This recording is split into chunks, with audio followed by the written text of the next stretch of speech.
Bom, boa tarde a todos. Eu acho que vamos dando início à palestra de hoje, então, ao nosso evento de hoje, dentro do webinário então, Direito em Comum. Vamos dando início a essa parte mais formal, enquanto o pessoal vai chegando. Certo? Boa tarde a todos, em especial a professora Bárbara Zaniak, quem eu já agradeço novamente pela presença e pelo aceite do convite de estar conosco na tarde de hoje. Evidentemente, agradeço a presença de todos. Então, essa palestra da Bárbara hoje é a quarta dentro do nosso webinário Direito em Comum, que se segue nas próximas semanas até o dia 16 de dezembro. Evidentemente, sigam todos convidados para seguir participando. Ele é um evento promovido e organizado pelo Grupo de Pesquisa Núcleo de Estudos do Comum, vinculado ao UFSM, ao Departamento de Direito da UFSM, e registrado no CNPq. Tá? O Núcleo de Estudos do Comum é um grupo jovem, como venho dizendo, ele é um grupo jovem, recente, e esse evento, de certa maneira, esse webinar, de certa maneira, é uma apresentação do grupo a todos também, e a comunidade acadêmica em geral, e não acadêmica também, porque não é um evento estritamente acadêmico também, dentro da proposta própria do grupo mesmo. O pessoal que tiver interesse pode ter mais informações nas nossas redes sociais, no Instagram, nec.fsm, no Facebook, Núcleo de Estudos Comum _FSM. O controle de frequência hoje da palestra para emissão de certificados vai ser feito por um formulário ao final da palestra da professora Bárbara Zaniak. Então, o formulário é enviado pelo chat ali, só preencher. E eu vou passar já, esquecendo de uma questão importante, perguntas, fiquem à vontade para mandar, para enviar pelo chat. E, evidentemente, se quiserem, ao final da palestra, abrir o microfone e fazer o questionamento diretamente para a professora Bárbara, fiquem à vontade também. Não há problema algum quanto a isso. E nem maiores formalidades também. Certo? Então, fiquem à vontade para questioná-la diretamente ao final da palestra.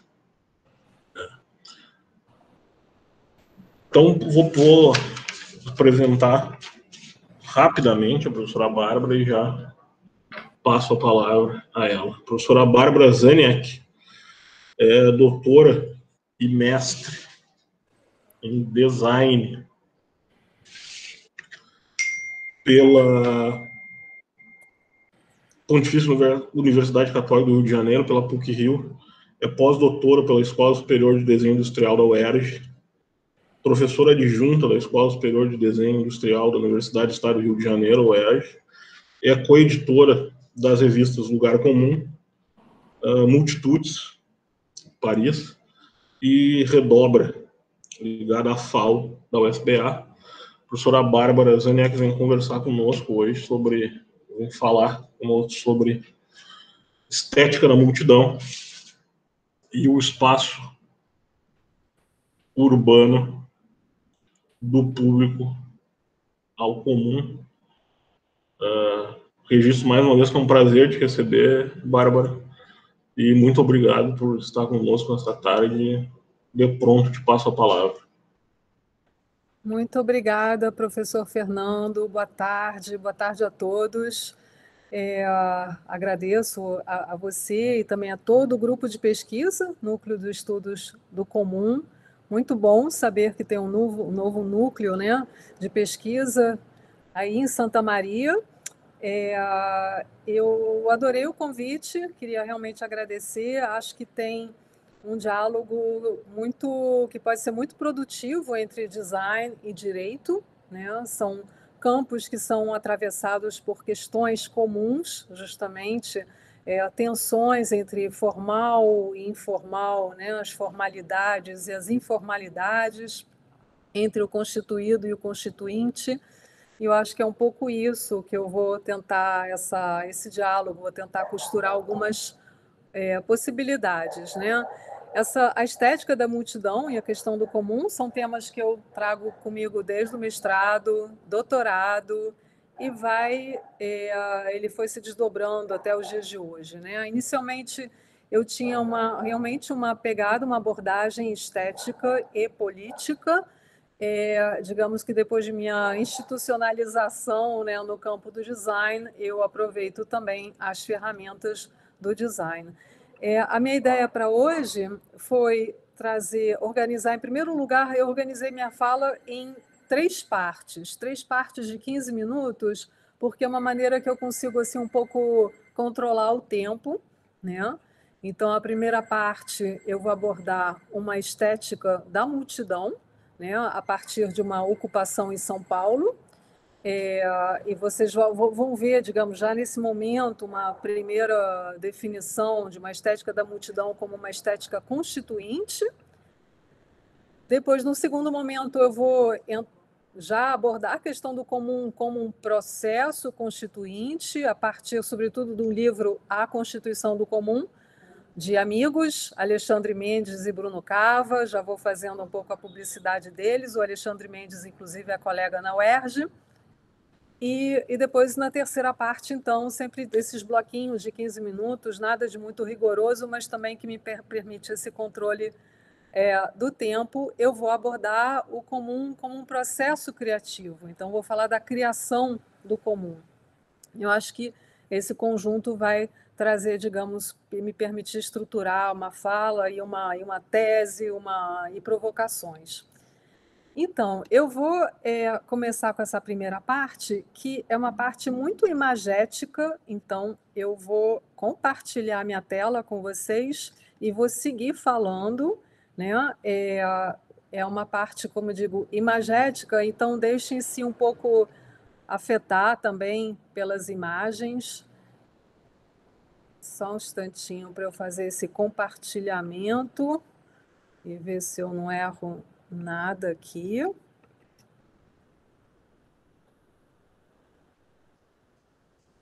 Me digam se está entrando. Entrou? Sim.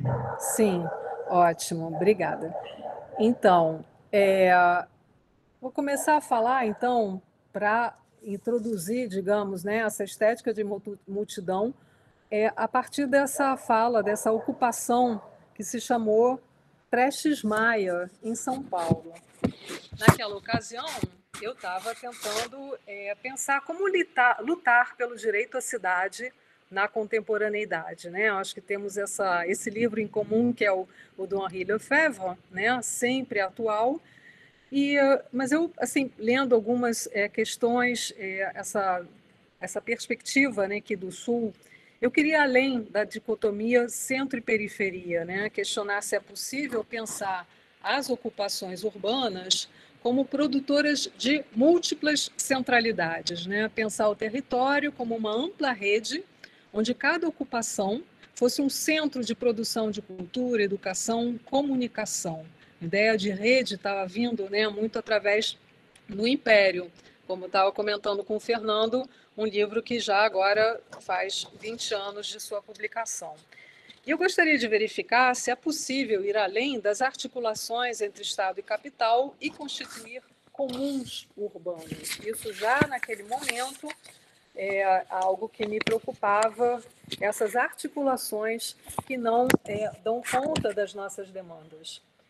Isso não significa, né, procurar esse aspecto constituinte do comum, que as lutas não possam se articular com poderes constituídos em algum momento, mas é importante enfatizar que na minha leitura daqueles autores, os comuns urbanos são poderes constituintes, né? Que se expressam, por sua vez, através de uma estética constituinte, essa que eu estava procurando apreender. Então, eu vou contar muito sucintamente como aconteceu essa ocupação em São Paulo. Estou falando de 2003, mais ou menos, o início do meu doutorado. Trata-se de um edifício abandonado por mais de 10 anos e com dívida de IPTU de mais de 5 milhões de reais. Isso naquela época. Essas ocupações, eu abordo essa, mas evidentemente são muitas em São Paulo e muitas no Rio de Janeiro e nas cidades brasileiras. Comentando um pouquinho o que aconteceu, né? Em novembro de 2002, na calada da noite, cerca de 2.000 pessoas ocuparam o edifício em pleno centro da cidade, né? Tem essa questão que é material, concreta e é simbólica. O centro, o coração da cidade. Desde o primeiro dia, os ocupantes eles procuraram realizar as instalações, luz, água, lixo, internet, se inserir na economia local, como ambulantes e catadores, organizar cursos profissionalizantes, preparar jovens para vestibular, exibir vídeos, filmes e muitas atividades para o lazer das famílias, solicitar intervenções, exposições de artistas. Os moradores são extremamente produtivos. Também organizaram debates, mapearam outras ocupações, planejaram manifestações. Eles são também intensamente cidadãos. E essa produção e politização, né, eu trabalho com essa dupla mesmo, a produção politizada e a politização da produção, enfim, é uma dupla sempre junto, articulada, foi contagiando uma diversidade de atores sociais. Os transeuntes, professores, estudantes, evidentemente, empregados formais, informais, ambulantes, entregadores, enfim, artistas, enfim, uma multidão cuja produção excede a inserção no mercado, né, no mercado formal, naquilo que a gente entende por trabalho tradicionalmente, e a representação no Estado. São raramente representados. Eu mesma, nessas eleições, eu votei para uma camelô e ela não conseguiu. Essa é muito impressionante. Não conseguem sequer essa representação. Uma multidão constituidora de um comum e vice-versa, um comum que foi aos poucos constituindo uma multidão. Apesar, né, dessas iniciativas revitalizantes, né, nesse prédio, retomo, em situação tributária irregular, os governos, municipal, estadual, todos, optaram por apoiar a reintegração de posse solicitada pelo proprietário privado. Então, o que a gente percebe é uma luta, digamos, entre os poderes públicos, que condicionam qualquer tipo de assistência aos moradores à desocupação e liberação do prédio para iniciativa privada, e os moradores que insistem, né, em dar ao prédio um destino social, ou seja, uma habitação digna para quem trabalha, estuda, produz no centro da cidade, ou seja, eles procuram, isso está na Constituição, mas dá mais do que essa formalidade, eles precisam encontrar uma forma para colocar ali os seus direitos. Na ocasião, eu dizia, encontramos, digamos, nesse conflito, né, entre duas formas de revitalização. É um fenômeno que aconteceu aí em São Paulo, vai voltar a acontecer aqui no Rio de Janeiro, né, entre uma revitalização, com muitas aspas, impostas pelo Estado, articulado com o capital, né, o uso do seu poder político e econômico articulados, versus essa revitalização produzida pela multidão, esse caminho do comum. Evidentemente, isso é um esquema, né, que eu estou colocando para vocês, evidentemente a coisa não é tão binária, não é, né, tão dicotômica, é tudo um pouco mais complexo, mas enfim. Então, comentando ainda um pouquinho mais, né, como ela se produz social e culturalmente, como ela se manifesta esteticamente, essa multidão. O que eu procurava como designer e pessoa ligada, digamos, ao aspecto estético, é entender o que eu poderia ver desse movimento constituinte, dessa atuação política, dessa subjetividade, etc. Essa estética, e aí eu vou começar as imagens, ela tem expressões características, que são, vou colocar uma série de adjetivos, mas que são significativos, elas são carnavalescas, pois avessas, né, às hierarquias, são subversivas, né, esse é o sentido profundo do carnavalesco, grotesco, porque misturada, emaranhada, oposta a uma estética espetaculosa, espetacular, barroca, carregada de emoção, desmedida, pois não cabe na medida, não cabe na forma, inacabadas, porque ansiosas sempre por movimento, né? Essa ocupação ela mobilizou, eu vou mostrar, muitos coletivos que foram multiplicando intervenções junto aos moradores, e essas intervenções, né, essa mobilização, ela foi afetando os cidadãos paulistanos, ou em parte deles, né? Ali produziu-se uma resistência com base nessas articulações. Vou avançar um pouquinho aqui. Então, cartazes, uma primeira parte eu vou chamar de reprodução, eu já vou explicar. Cartazes carimbos são utilizados após despejos provocados por reintegração de posse de imóveis no centro da cidade. Gentrificado, gentrificado, gentrificado, gritam cartazes colados em janelas e portas trancadas com poderosos cadeados. Vulnerável, a população assiste ao espetáculo dos poderes constituídos, higienistas. O cartaz, carimbo burocrático, na superfície do imóvel, funciona como uma abominável tatuagem na pele dos ex-moradores. A gentrificação pós-moderna remete aos genocídios modernos. Eu queria também explicar um pouco essa minha opção pelo cartaz, entrando muito rapidamente numa questão teórica que me interessou, né? Minha opção pelo cartaz, né? Claro, evidentemente havia uma grande produção, e como eu entendi isso? Eu queria demonstrar que o desafio a esses poderes constituídos, né, autoritários, às vezes eugênicos, né, higienistas, ele não se encontra apenas no conteúdo do cartaz, mas na própria forma cartaz. Retomando um pouquinho do Benjamin, muito rapidamente, ele relaciona a autoridade da obra de arte a uma autenticidade relacionada à existência de um original. Ele coloca em evidência essa relação entre a autenticidade e a autoridade, uma coisa relacionada à outra, e que conferem à obra de arte uma aura, uma transcendência, algo de outro mundo. Então, assim como o cartaz ele coloca em questão a aura, né, o original que gera a autenticidade da arte, a multidão coloca em questão a transcendência, essa origem que confere unidade, imobilidade e imutabilidade do poder. E por isso que na minha agora apresentação de alguns cartazes eu vou falar de reprodução, de movimento e de transformação. Ou seja, eu queria apreender os poderes constituintes na sua forma de expressão, né? No caso, cartazes que são reproduzidos, que estão sempre em movimento e sempre sugerindo transformações.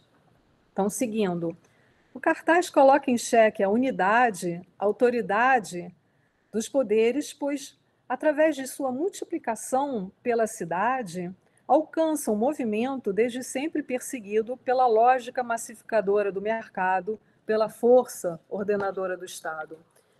Ele coloca em xeque a unidade, a autoridade dos poderes, pois dessas infinitas combinações e desses contínuos movimentos nascem radicais transformações da própria forma cartaz. Cartaz bandeira, cartaz mural, cartaz carimbo, cartaz tatuagem, cartaz bicho, cartaz placa, cartaz camiseta, cartaz máscara. Sem recato algum, o cartaz assume na rua sua vulgar reprodutibilidade, ganha uma fácil mobilidade e exibe suas intrigantes metamorfoses. Em sua luta contra a hierarquizante gentrificação paulista, o cartaz prolifica despudoradamente como ratos, cartazes ratos, fotocópias vagabundas vagabundam pelos mundos, dando visibilidade a essa potência mestiça. Xerocados e colocados como uma segunda pele nos prédios destinados à gentrificação, cartazes urubus assinalam as lutas das práticas de vida contra as formas de propriedade, com a conivência de homens que persistem em ignorar. O cartaz Homens Ignorando se apropria da forma placa de trânsito.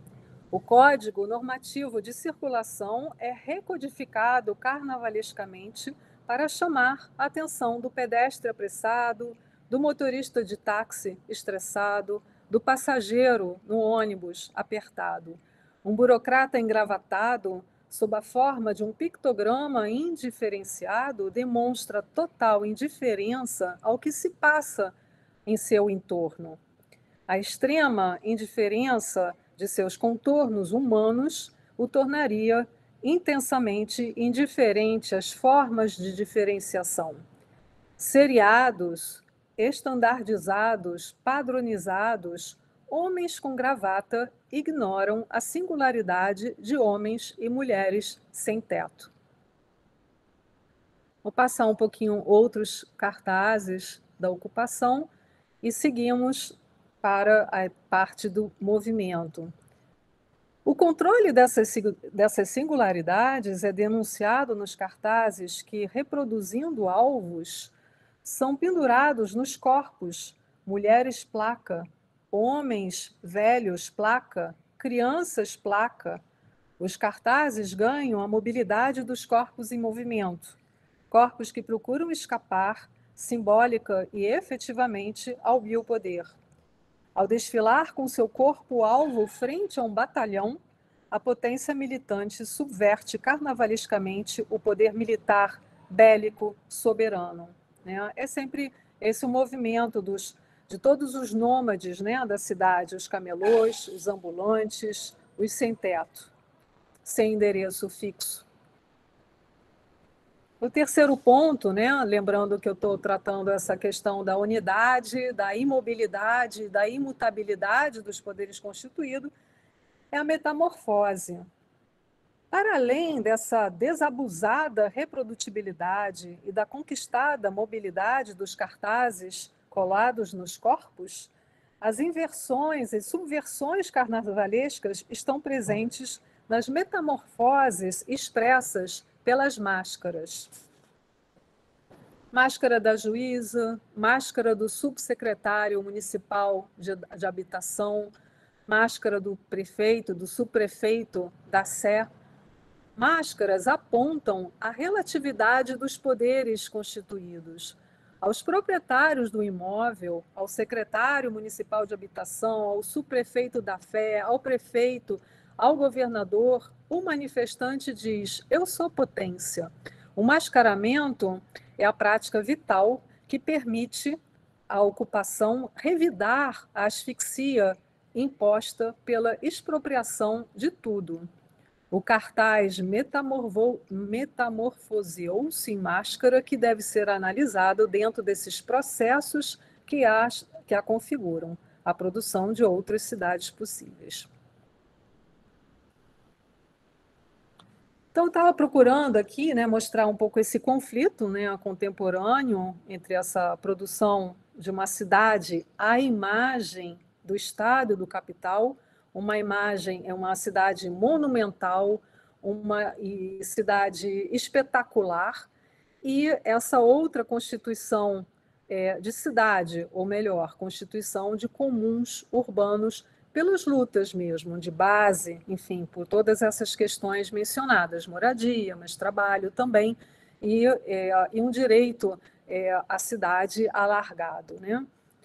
Ao nos afastar da ocupação, podemos ver o movimento dessas expressões culturais e midiáticas no atravessamento da cidade, pelas suas passeatas, cortejos e procissões pela cidade, essas lutas por um direito à cidade articularam os que lutam contra uma especulação imobiliária injusta, os que lutam contra uma representação política obsoleta, os que lutam contra uma imposição cultural unificada, os que lutam contra uma comunicação social monofônica, enfim, o que não falta são lutas. Uma dimensão multitudinária, pois a essa multiplicidade de questões se aliou uma multiplicidade de práticas, né? É o fato de estarem envolvidos os movimentos, os professores, os jornalistas, né? Cada um traz a sua prática, o seu conhecimento, e uma multiplicação também de singularidades, retornando a esses sujeitos, né? Artistas, designers, arquitetos, urbanistas, professores, alunos, também os produtores materiais e imateriais da cidade, como os catadores de papéis, catadores de histórias. A mistura desses sujeitos e subjetividades, porque eu não sei se, como estou aqui com um público do direito, eu fico até um pouco, será que eu vou dizer alguma coisa? Mas, enfim, são sujeitos, mas também são subjetividades, né? Ainda não formadas, né? Formalizadas, presentes de uma forma reconhecível, né? Acredito, no âmbito do direito. A mistura de sujeitos e subjetividades heterogêneos ao atravessar a cidade produz expressões estéticas que são, como disse anteriormente, carnavalescas, grotescas, barrocas, desmedidas, inacabadas, sempre em movimento, né? Então, eu estou encerrando essa primeira partezinha de 15 minutos. Eu espero ter conseguido, digamos, dar essa ideia, é realmente só uma provinha do que eu conceituo como estética da multidão. Cada um desses adjetivos, né, eles são esmiuçados no campo da estética, no campo e no seu significado político, né? Não estão ali só para adjetivar, né? E a partir dessas expressões, né, estéticas, né, eu estava procurando aprender esse direito da cidade na contemporaneidade e essa constituição de um comum urbano, né? Então, agora, tendo fechado essa parte, eu vou sair aqui vou parar a apresentação, vou seguir um texto e depois eu retorno à apresentação. Tudo isso para mim é novidade, espero que funcione bem. Então, só um minutinho para eu não fechar nada indevido.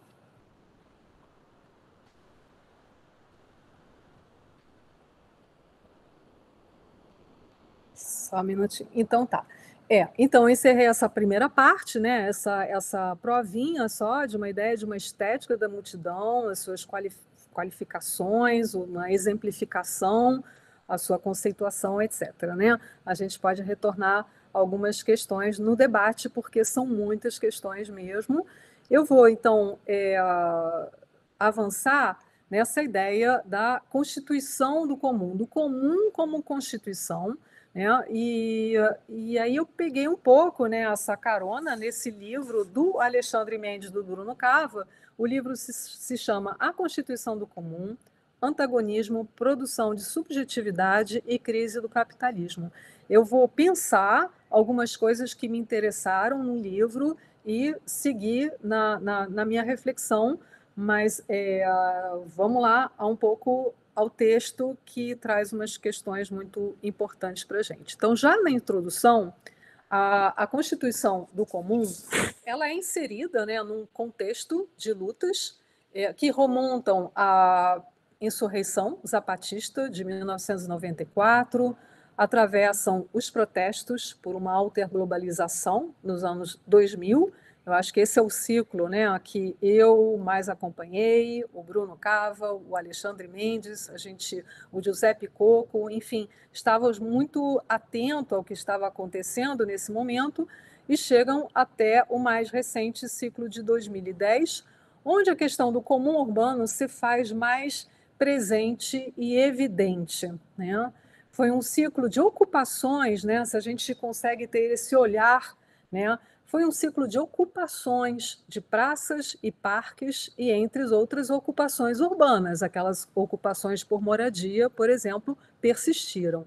Então, Praça Tahrir, no Egito, Parque Gezi, na Turquia, Puerta del Sol, na Espanha, Occupy Wall Street, nos Estados Unidos, e também muitas ocupas aqui no Brasil e no Rio de Janeiro, talvez menos famosas, porque menos noticiadas, enfim, não vou entrar nessa questão, mas que se refletiram também nas ruas multitudinárias de junho de 2013 no Brasil. Ou seja, o junho de 2013 ele não aconteceu do nada, ele aconteceu de ocupações que estavam já fervilhando. Cada um desses eventos que eu nomeei, ele é singular, tem diferenças consistentes e, ao mesmo tempo, eles compartilham, né, questões comuns, né, um contexto de crise socioeconômica, né, com soluções, encaminhamentos que não encontram justamente um caminho, e, sobretudo, uma incapacidade da representação política do poder público também de dar conta das demandas, né? Isso a gente percebe, estamos nessa crise, permanecemos nessa crise já há um bom tempo. Na maioria dos casos, a política da multidão, a política do comum, ela foi reprimida. E eu queria um pouco chamar a atenção sobre isso. Ou seja, as alternativas, né, para um possível encaminhamento dessa crise que se coloca aqui no Brasil e em vários outros países, de formas diferentes, mas com questões fundamentais que a fundamentam, ela não é resolvida e a política do comum sempre reprimida, sufocada. Então, seguindo, no caso do Brasil, não foi diferente, né? E a repressão dos protestos de junho de 2013 e 2014, elas nos fazem realmente indagar se a produção econômica e a constituição política do comum encontrariam algum espaço nesses governos que se agarraram, né, às articulações entre Estado e capital nacional em prol do desenvolvimentismo. Essa é a questão do Brasil. Num cenário mais geral de crise, que inclui a ambiental, né, e até pensando, a gente pode discutir depois na questão do vírus como parte dessa crise, a noção do comum ela volta a despertar muito interesse, mas também muita oposição, né? E por isso que eu peguei o livro do Mendes e do Cava, porque eles tratam especificamente, né, desse ensaio, eles partem desse ensaio que se chama A Tragédia do Comum, do Garrett Hardin, que talvez vocês, né, como grupo de pesquisa, tenham lido, enfim, para afirmar, no caso desses autores, que persistem, entre muitos autores, a percepção do comum como problema. Eles vão, ao longo do livro, falar assim, o comum permanece como problema, quando, na realidade, ele teria caminhos para oferecer a essa crise na qual nos encontramos, né? Com efeito, nesse texto de 68, o Harding indica a impossibilidade de se gerir os commons de forma sustentável, né? Essa é a tese dele. Ele foca nos bens e recursos, mas autores, a gente pode estender isso aos commons nos espaços urbanos, essa é a minha intenção. Segundo Harding, não haveria, digamos, uma alternativa viável à propriedade e à gestão privada do capitalismo ou à propriedade e gestão pública do socialismo, fica nesse impasse uma coisa ou outra. Segundo ele, então, esse communism, né, em outros termos, esse comum, essa ética do compartilhamento estaria fadada ao fracasso, né?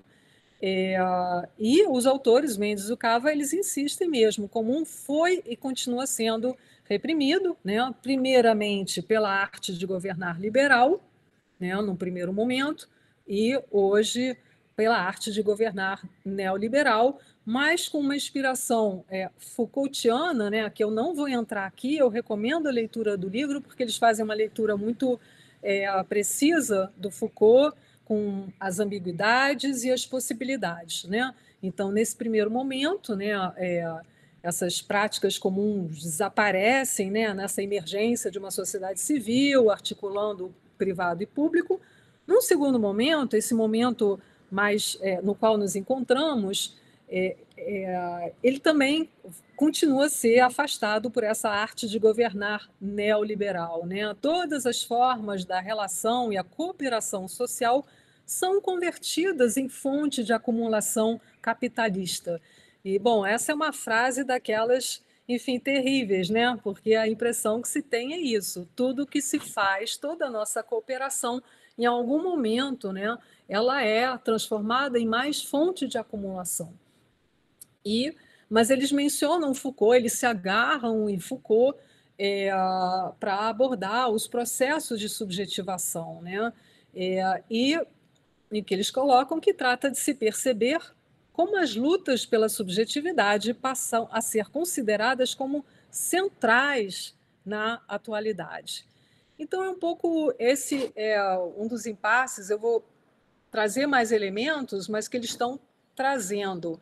É fato, nessa arte de governar neoliberal, tudo é apropriado, mesmo essa nossa colaboração, cooperação, né? No design, a gente trata isso como co-design, né? Produzimos colaborativamente, mas o produto desse comum não é necessariamente revertido, né, para quem produz. Eu acho que essa a questão, esse é o ponto de interrogação e a ser resolvido, encaminhado, encarado, enfrentado. Daí porque os autores colocam o Mendes e o Cava como central às lutas pela subjetividade, porque faz muita diferença, é uma das coisas que eles tentam colocar no livro, né? Faz diferença afirmar que a resistência é primeira com relação ao poder, né? Ou seja, embora há essa captação, cooptação, a resistência ela é criadora de novas possibilidades. Mas esse é, digamos, uma das teses, né, um dos pontos centrais do livro, mas eu vou pegar uns outros fiapos aqui da leitura deles que me interessam para eu chegar ao terceiro ponto da minha apresentação. Então, eles vão trazer algumas leituras marxistas, né, da tragédia do comum, né, e vão tratar especificamente da acumulação primitiva, né, sendo que eles colocam, pelo menos como ponto de partida, né, de diferenciação com relação a certas leituras marxistas, o fato que, para eles, não há uma violenta expropriação inicial, sucedida por uma lógica de exploração, mas uma violenta e contínua expropriação do comum. Acho que é um ponto importante, né, a ser tratado talvez mais no direito do que no design, mas acredito que também no design. E aí eles trazem vários autores, eu pesquei dois. O primeiro é o Harvey e o segundo na realidade, um coletivo, né? Então, no caso do David Harvey, eles colocam que ele constrói, de fato, uma teoria crítica do neoliberalismo. Ele apresenta o que denomina de acumulação por desapossamento, né, o termo que ele cunha, né, e é uma contribuição, né, do David Harvey, com certeza, mas o Cava e o Mendes trazem algumas críticas, e eu pensei duas que me interessaram. Primeiro, assim, como questão teórica de fundo, eles dizem que o Harvey reconhece que o comum é corretamente uma prática de comunalização, né? Ou seja, uma relação social mais entrelaçada, mas ele entrelaça essa relação a determinadas formas de uso dos bens comuns. Ou seja, ele não consegue desagarrar isso dos bens comuns. E aí tem uma frase deles, vou citar, do Harvey. Assim, existe uma prática de comunalização que produz ou estabelece uma relação social com determinado bem comum, cujos usos ou ficam restritos a certo grupo social ou estão parcialmente abertos a todos, né? Então, há, por um lado, esse reconhecimento que é uma prática social, não é o comum, é uma comunalização, mas ainda assim essa comunalização está atrelada aos bens comuns, né?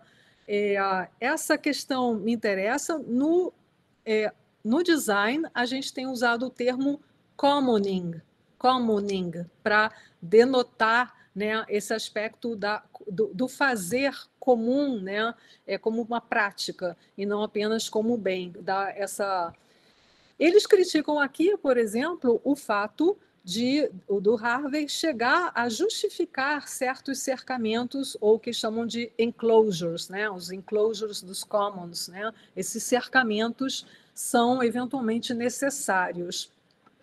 E eu acho que essa percepção está ligada justamente ao fato de ser bens comuns.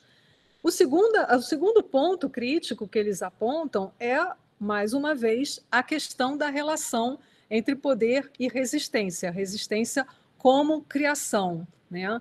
Então, para além dessa restrição relativa aos bens comuns e também de certa defesa de cercamentos, o que mais parece incomodar a Cava e ao Mendes é a percepção de que a acumulação por desapossamento é efeito da crise e não o centro de um antagonismo que produz a crise. Então, a gente teria que transplantar, por exemplo, isso com relação à ocupação ou qualquer fenômeno de ocupação urbana. Não é porque há uma crise que as pessoas vão ocupar, as pessoas vão também ocupar porque elas vão querer expandir. Há uma subjetividade, há um desejo por aquelas formas, por aqueles modos de vida. Então, acho que tem uma questão que a gente não vai aprofundar, mas é essa primazia, digamos, da resistência, da luta sobre o poder, é um ponto importante no que eles trazem. Aí, depois, avançando um pouquinho, eles trazem esse coletivo Midnight Notes, né? Que aí, com relação ao Harvey, eles dão um passo para frente, um passo importante. Eles reconhecem que foram as lutas, né, nos anos 60, 70, que produziram essa reorganização do capital, né, essa reorganização que nos levam às formas, né, que a gente está vivendo, né?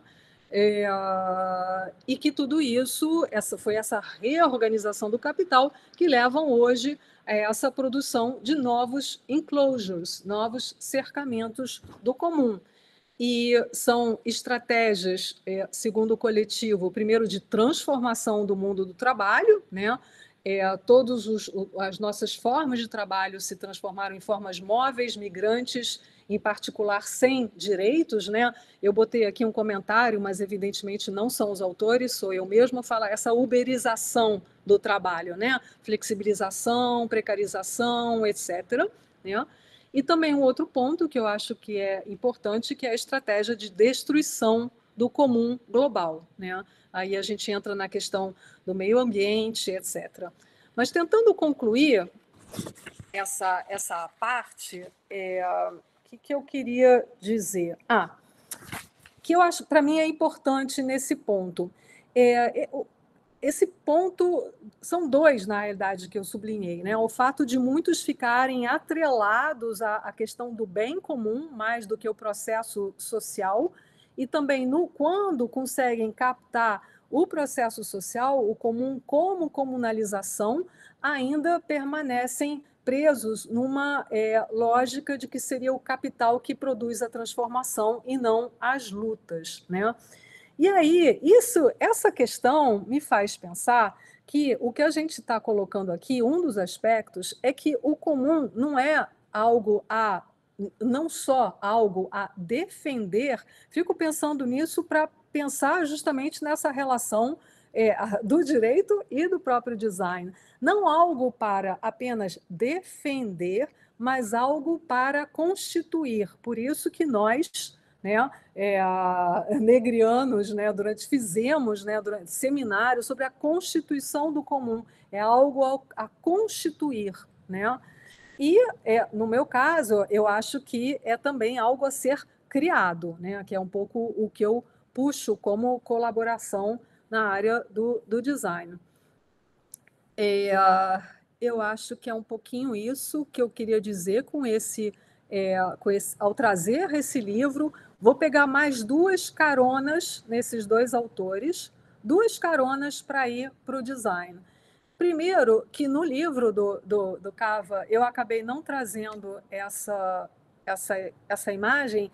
O coletivo Midnight Notes ele faz uma tabelinha, uma taxonomia muito interessante de tipos de comum e modos digamos, de cercar o comum, né? Então, como tipos tem, por exemplo, terras e recursos, né? E aí eles colocam, e os modos de expropriação, de cercamento seria, por exemplo, as políticas fundiárias, é, enfim, a privatização da água, as guerras neoliberais, etc. E eles colocam, o que me interessa aqui, os espaços comuns, ou seja, os espaços comuns está ali na tabelinha, é um dos principais comuns que estão sendo expropriados ou cercados, expropriados, etc., nesse momento. E eles, como modos de cercamento e expropriação, eles colocam dois: planejamento urbano e construção de vias. E aí eu vou entrar um pouquinho nesse terreno. Isso com relação a essa taxonomia do coletivo Midnight Notes. E tem uma coisinha que eu vi no Harvey, que também nessa terceira parte que eu vou entrar agora, me interessa, é que o Harvey ele coloca como um dos principais problemas o seguinte. Sim, eu vou citar o Cava e o Mendes. O problema, inicialmente apresentado pelo geógrafo, refere-se à passagem do governo dos bens comuns de uma escala pequena e local para uma escala abrangente e global. Para enfrentar a complexidade da última, Harvey sugere que os movimentos anticapitalistas devem assumir o debate sobre as hierarquias necessárias para gerir os commons em escala complexa. A horizontalidade como forma de organização, embora tendo aspectos positivos, apresentaria limites para a exploração de formas eficazes e apropriadas de gestão desses comuns. Bom, eu não vou me estender, para mim, assim, eu acho que deu para entender a questão. O Harvey coloca como um problema passar do pequeno, do local, para uma escala maior, eventualmente global, né? E diz que para essa passagem, hierarquias são necessárias, e eu acho que é uma coisa que dá para discutir. Eu vou trazer alguns exemplos para um pouco tensionar esse tipo de percepção. E aqui,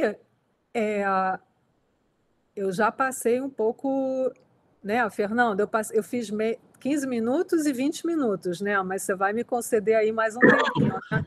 Tá tranquilo o tempo, Bárbara. Tá tranquilo. Tá. Ok. Então, eu estou entrando na terceira parte dessa apresentação, onde, então, eu vou deixar de lado, né, essa questão da constituição do comum, né, que eu coloquei para vocês essa diferença que a gente faz quando coloca essa palavra, ou seja, não é só uma defesa atrelada a um bem, é um outro modus operandi, e como eu vou puxar isso para pensar a criação como constituição, enfim, são coisas que eu vejo juntas, né. Eu vou começar com uma frase do Michael Hart, assim: não gostei da frase, vou colocar aqui, embora eu não tenha citado, né, outras leituras dele.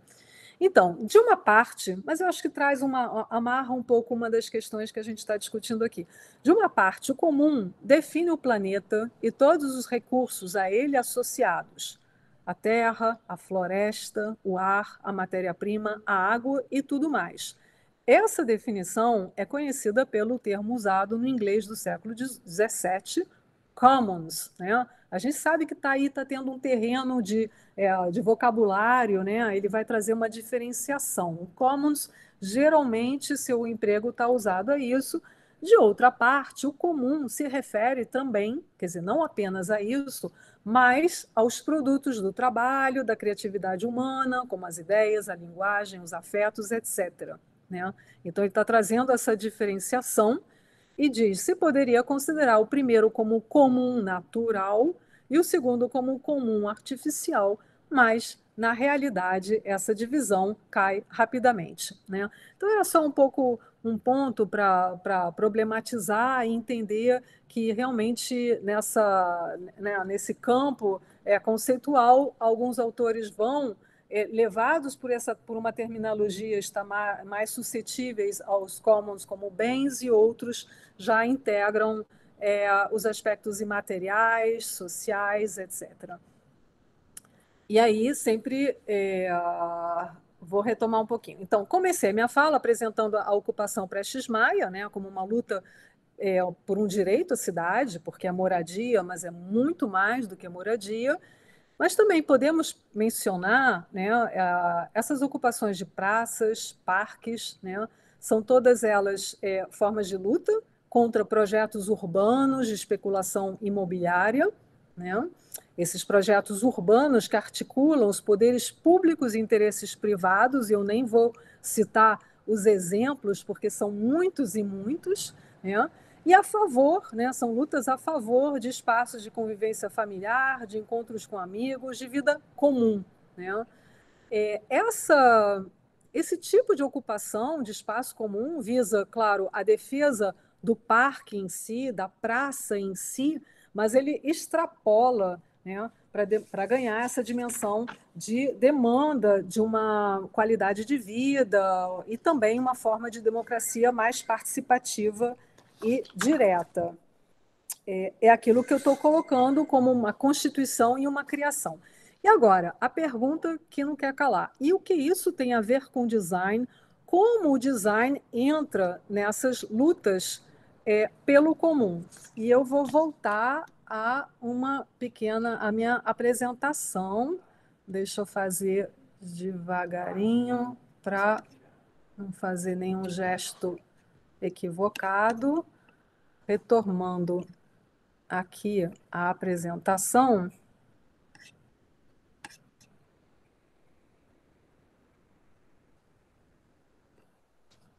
Vocês estão vendo? Vocês estão vendo? Sim, sim. Não é a teste de oculista, não. É o número 2, né? Vocês estão vendo? Ok, 3. Vamos lá. Então, coloquei aqui umas imagens. Eu vou continuar meu texto. Se eu faço assim, vocês continuam vendo a imagem? Não, a gente começa a ver o texto também. Então tá. Então vou deixar só a imagem aqui, tá? Essas imagens, até vou aproveitar, vou dizer, eu estava na internet esses dias e me copiaram no Facebook, são imagens de Bernardo Gutierrez. Ele acabou de defender a dissertação dele e ele me copiou. Tá? Então, eu botei aqui os créditos para ele, eu achei muito bonito, então eu pesquei as imagens dele, né? Só para deixar... É comum, mas tem crédito, né? Eu acho que é importante. Então, o que isso tem a ver com design, né? Geralmente, como o design entra nessas lutas pelo comum? Geralmente, eu não sei qual a visão que vocês têm do design, mas muitas vezes a visão que se tem por exemplo, são aqueles que vão fazer os cartazes, os logotipos, né? Essa visão também é presente nos movimentos, né? Nos chamam para fazer essas visualidades, né? Das lutas também. Mas hoje, né, o design tem desenvolvido outras ferramentas, né? Eu comentei sobre esse commoning, ferramentas para desenvolver, para aprofundar, para enriquecer um commoning, e ele pode articular escalas, né? Não necessariamente macro nem micro, articular perspectivas também. Para explicar um pouquinho o que se entende hoje por design, né? Eu vou fazer uma coisa muito rapidinha para vocês, só para dar essa dimensão. Aqui também são cartazes recentes, que o Bernardo coletou também, do Parque Augusta. Recente nem tanto, já tem alguns anos esse movimento pelo Parque Augusta. É só para vocês perceberem, né? Foi uma coisa muito global, né?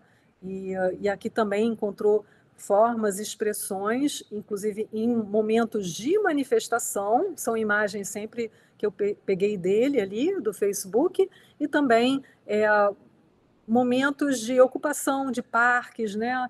O que se faz nesses momentos? Mas, assim, a minha proposta, um pouco ousada, é tentar explicar para vocês, em 5 minutos, alguma coisa sobre o design contemporâneo, mas é um desafio. Eu vou tentar fazer isso em 3 slides em 5 minutos. Vamos ver se eu consigo. Então, esse primeiro slide vai mostrar modalidades do design. Como vocês conseguem perceber, ele tem um eixo horizontal que vai da solução de problemas para a produção de sentidos. E tem um eixo vertical que vai, do design expert, né, especialista, a um design difuso. É um quadro que dá para entender, digamos, onde está sendo produzido e por quem está sendo produzido hoje o design, por quem e como. Quando a gente, indo no sentido horário, se a gente pega o quadrinho 4, a gente tem, por exemplo, as agências especializadas de design, de tecnologia, são, digamos, atores do design que estão preocupados, né, em dar soluções, resolução de problemas, e um design super especializado.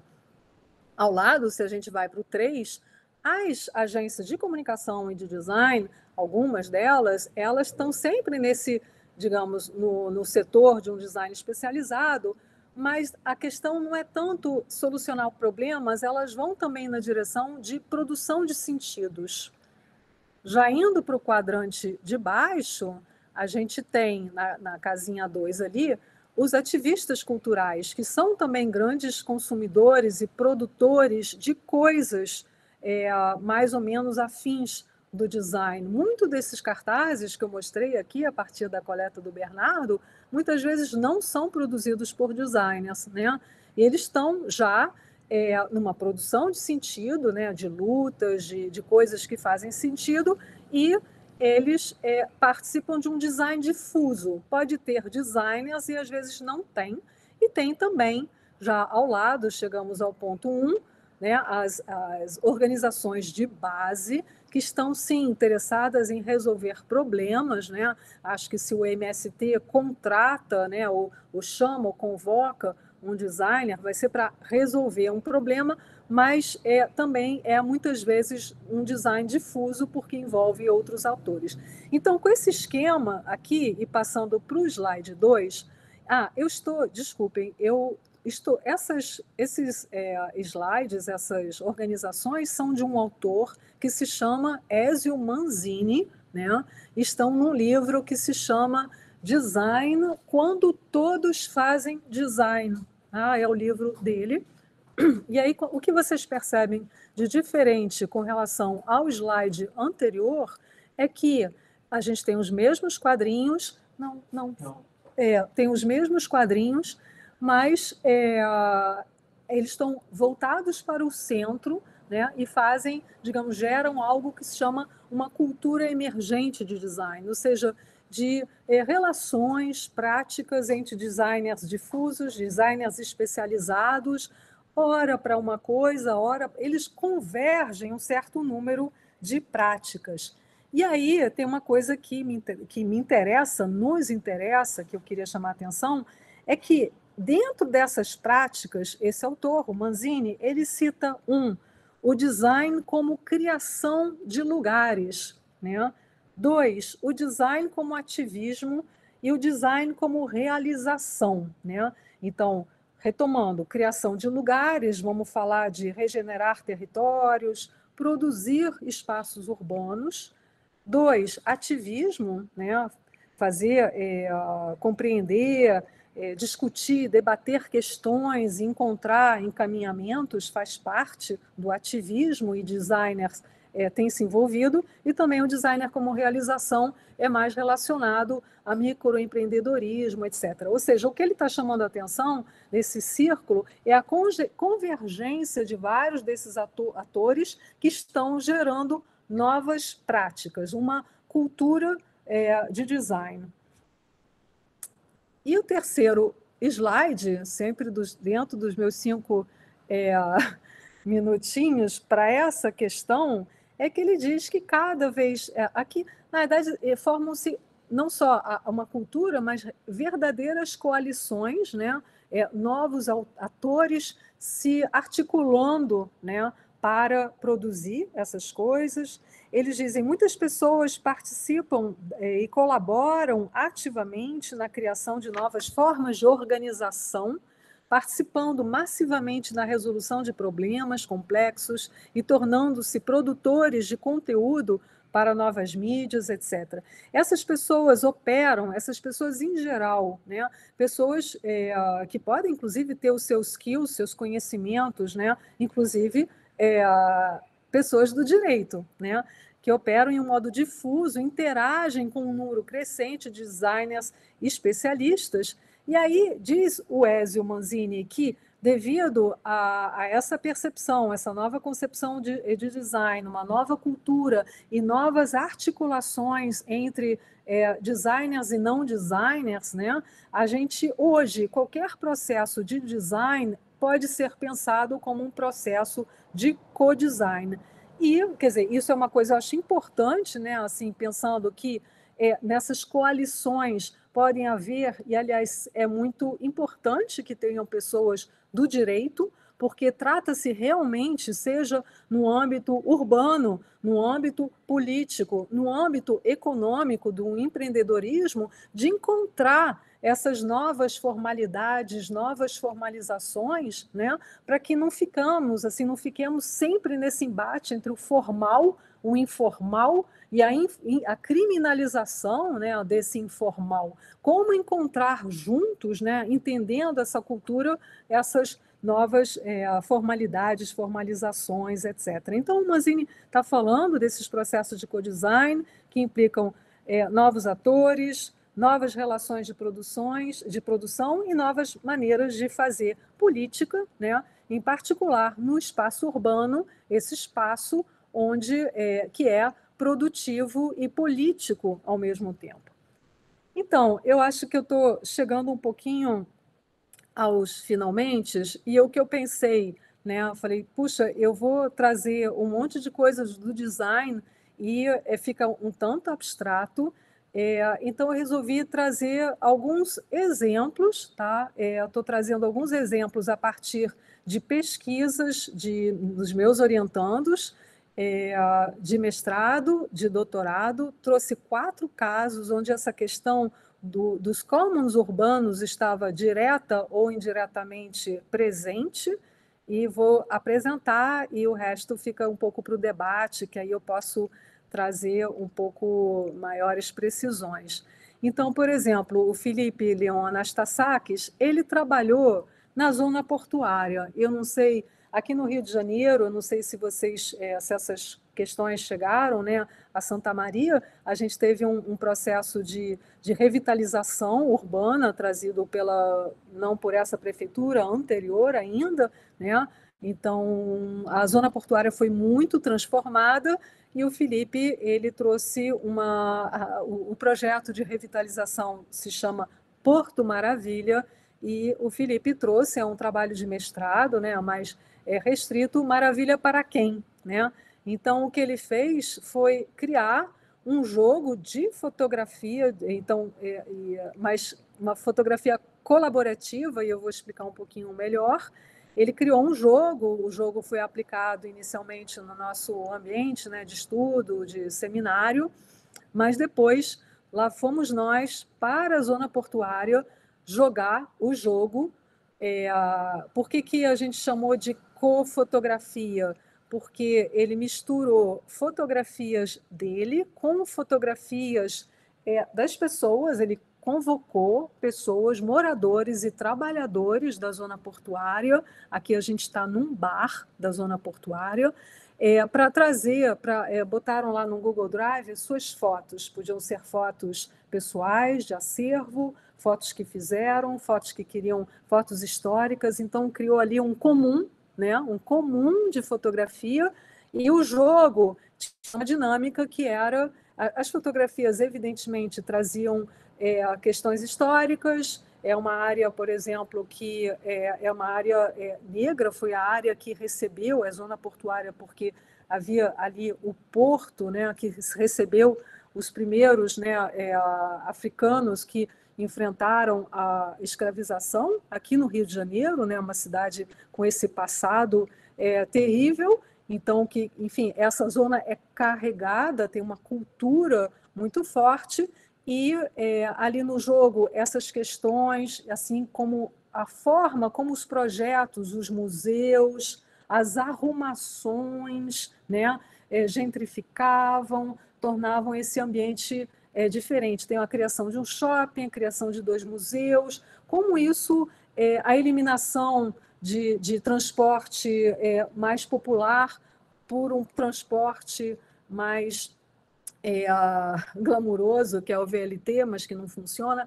Tudo isso foi discutido ali no bar. Então, essas são as discussões, né, trazidas a partir desse grupo de fotografias do Felipe e também dos que participaram e discutiram a partir das imagens o seu território, o seu espaço urbano, e tentando encontrar justamente caminhos para além dessas articulações do poder público e dos poderes econômicos, muito que se articularam ali de uma forma bastante violenta contra a população local. Esse aqui é um outro exemplo, né? Deixa eu só conectar aqui o computador, porque está perdendo a bateria. É um exemplo de uma outra orientanda, a Aliana Ventura, fez um trabalho no bairro de Fátima, que fica no centro do Rio. O trabalho se chama Design Cidade e Cidadania, a experiência do Círculo de Cidadania do bairro de Fátima e vizinhança. Então, o trabalho da Aliana foi... aqui você tem um pouco essas imagens, né? Encontros de dia, de noite, em circunstâncias diferentes. No início, né? Um pouco essa imagem noturna. É um grupo de pessoas desse bairro, né? Um pouco nesse momento ali de 2014, onde, enfim, por vários motivos, nós fomos, enquanto cidade, muito afetados pela Copa do Mundo, né? A gente sediou uma série de eventos que trouxeram essas transformações urbanas, com algumas necessidades de infraestrutura, mas também com muita violência, né? Que é o que eu estava comentando sobre a zona portuária. Isso já é no centro, mas aqui também havia questões, e também por questões de repressão mesmo aos movimentos nesse momento. As pessoas se recolheram um pouco em grupos mais fechados, e essa era uma atividade desse bairro, onde o grupo se encontrava na pracinha para também formular seus problemas, tentar encontrar encaminhamentos, e tiveram a participação da Liana, que ela sempre diz, ela se inseriu como cidadã, antes que como designer, mas ela trouxe, foi testando, né? A gente ainda estava muito nessa fase, e continuamos, né, numa fase de testar possibilidades de gerar encontros. Aqui, por exemplo, o grupo tinha feito, não sei se dá para vocês verem bem, um esquema da praça. É meio que um jogo, e num evento cultural, um evento do bairro, na pracinha, eles levaram essa maquete para discutir a praça, os usos da praça, né? Uma praça que tinha muita disputa, né, de território entre os vizinhos, entre as diferentes gerações, e entre também os próprios moradores e aqueles poderes ocultos, né, do território. Então, havia disputas, e isso era discutido nas formas que se conseguia, né? Uma atividade também de livro, enfim, a praça, junto com essas coisas que eles foram criando, muito a Liana, também aqui o Gabriel, que é arquiteto, né, conseguiam criar esses dispositivos para gerar essas conversas entre diferentes mesmo, diferentes gerações, diferentes demandas, etc. A Mariana, enfim, só complementando, enfim, eu estou trazendo um pouco, porque são realmente trabalhos diferentes, né, com territorialidades diferentes, com questões também diferentes, abordagens, etc. No caso, a Mariana, ela trabalhou no Rio Comprido, né? O Rio Comprido é um bairro do Rio de Janeiro, que, como está aqui escrito, né, ele muito sofreu quando foi dividido por um viaduto, gerando essa perda de vitalidade. A Mariana é um trabalho de tese, e eu não sei se vocês se lembram, eu falei para vocês da tabelinha ali do Midnight Notes, desse coletivo, que trazia a construção de vias, né? A construção de vias como algo que expropria, e de fato, acredito que, não sei se isso tem em Santa Maria, mas certamente ali em Porto Alegre, enfim, se constrói um viaduto e aquele bairro, que era um bairro que se reconhecia, ele fica literalmente dividido, né? Por esses, em cima, pela passagem contínua de carros, embaixo, por um uso, por um espaço vazio, né? Muitas vezes é perigoso, né? Então, o trabalho da Mariana, que já vem do mestrado dela, ela teve esse título no mestrado, Rio Comprido em Nós, né? Seria também de encontrar possibilidades, né, para esses espaços vazios, mas não de uma forma assim, não no modo normal de projetar. Isso envolve para ela também uma questão de educação urbana, que não é algo oferecido nas escolas, mas ensinar, instigar as crianças a terem uma vivência do bairro, o entendimento do que é aquele bairro, o que leva a qualidade de vida naquele lugar, né, para que elas possam, né, justamente não apenas defender, mas constituir, criar esses espaços comuns, né, evitar esse modo de projetar que são absolutamente violentos. Então, aqui outras imagens da Mariana, e aqui ela também se junta, se articula, participa de um coletivo que também tem trabalhado, e aí eles fizeram uma exposição. Essas exposições no espaço público, junto a eventos como feiras, também são sempre momentos de instigar o diálogo e criar, né? Fazer realmente essa criação de uma cidadania que não vai substituir o poder público, não vai eliminar os poderes privados, os interesses privados, mas possibilita novas articulações e como, enfim, eu quero convencê-los, né? É algo que diz respeito realmente ao design e possivelmente ao direito, porque tudo isso precisa, né, com urgência, ser criado. O quarto exemplo é outro território, e isso também vai no sentido de tensionar aquilo que o, o David Harvey trouxe, né, acerca do problema de escala, né?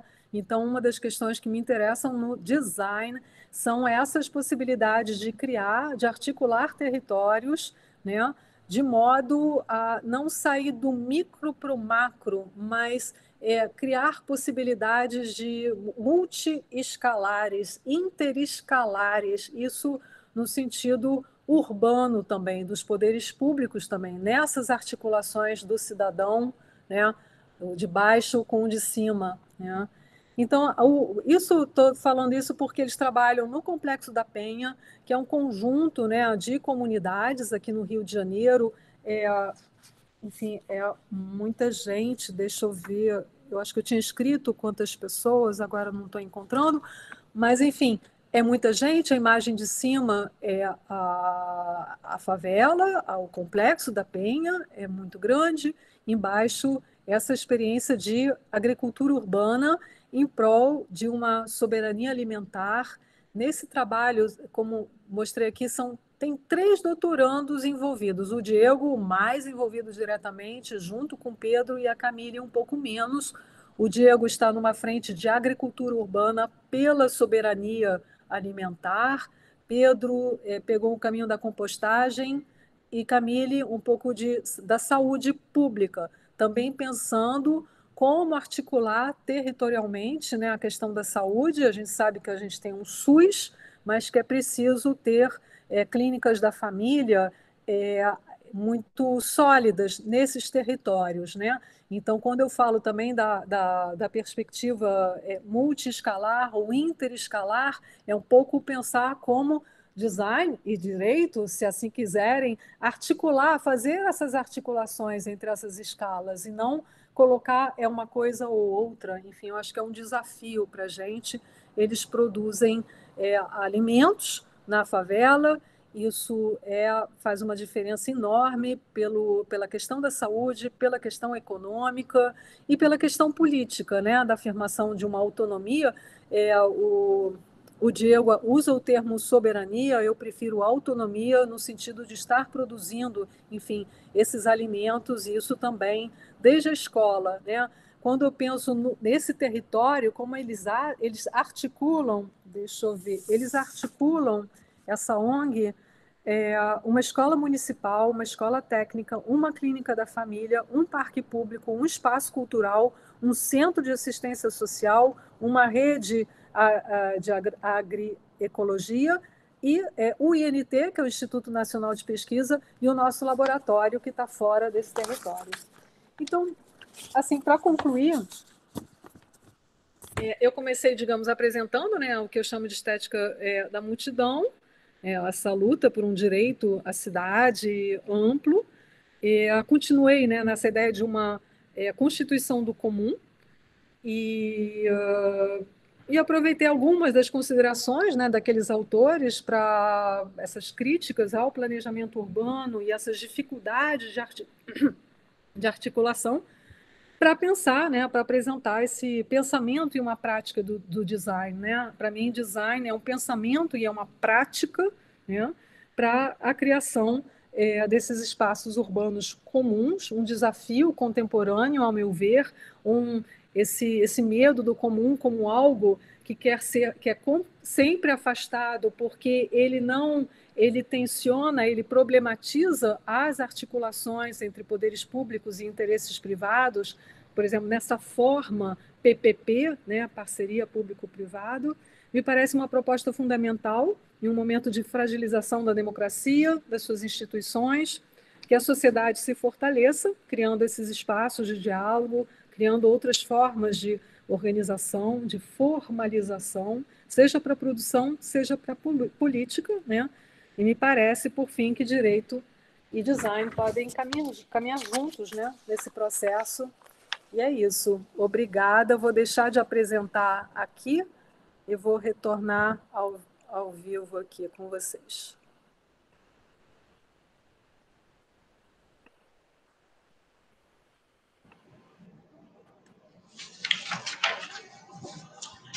Bárbara, em primeiro lugar, eu queria te agradecer.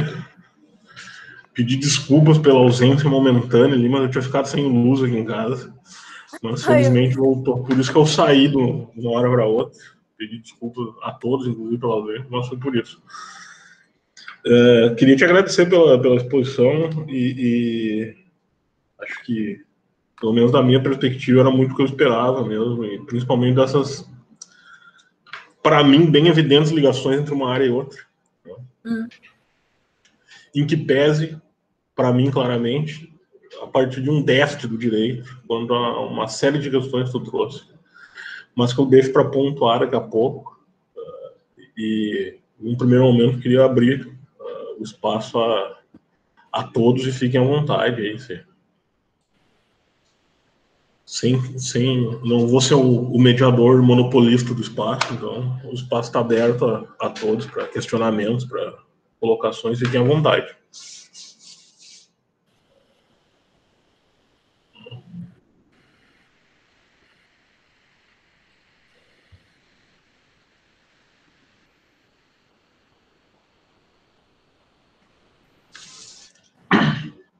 Está todo mundo intimidado? Estão tímidos, eu acho. Mas enquanto eles estão tímidos, eu vou aproveitar então para algumas questões que eu acho que quando no começo, naquela primeira parte ali, como tu intitulou, né? Quando nos mostra aquela ocupação em São Paulo. Né? E eu me lembro que tu referiu na fala, Bárbara, que aqueles sujeitos não eram percebidos pelo direito, até de maneira como se... será que é realmente isso? E eu diria que, infelizmente, é realmente isso. Certamente são sujeitos que não são percebidos pelo direito, não são alcançados pelo direito. Né? E até por isso me parece que justamente o que se pensa, tanto pelo viés do poder público, quanto pelo viés da iniciativa privada, mas, sobretudo, para mim, o mais preocupante é o viés do poder público. É pensar numa reintegração de posse ao invés da garantia da moradia daqueles sujeitos, né? Sobretudo num espaço que, como tu bem mencionou, tem dívida de PTU, tem uma série de questões que fazem com que o poder público poderia, ao invés de pensar naquele espaço a partir da perspectiva da propriedade, conferir uma reintegração de posse ao proprietário, na verdade, utilizar aquele espaço dentro de uma perspectiva de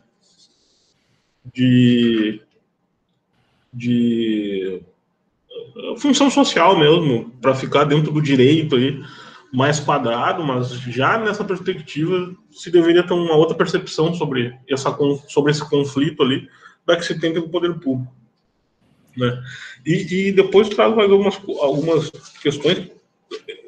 Para mim tem uma relação muito clara assim, com o direito e que para mim vão mostrando esse nosso déficit aí. E eu sou bem sincero, quem me conhece um pouco do pessoal, dos alunos, dos meus alunos ou ex-alunos, o pessoal que faz parte do grupo que está aqui, sabe que paulatinamente eu fui me afastando do direito, assim, enquanto pesquisa, né, enquanto leituras, enquanto eu fui buscando coisas em outras áreas, porque eu sinceramente acho que o direito não abarca uma série de questões que ele precisa abarcar, cada vez menos ele abarca. E nesse sentido, depois tu referiu também sobre, né, constituir o comum para além de defender o comum. Né? E o direito não tem, no meu modo de ver, um mecanismo jurídico, técnico jurídico para defender o comum. Né? Simplesmente porque o direito está pensado dentro do que autores que não são muito caros, né, o Negri e o Hart, vão chamar de república da propriedade. Né?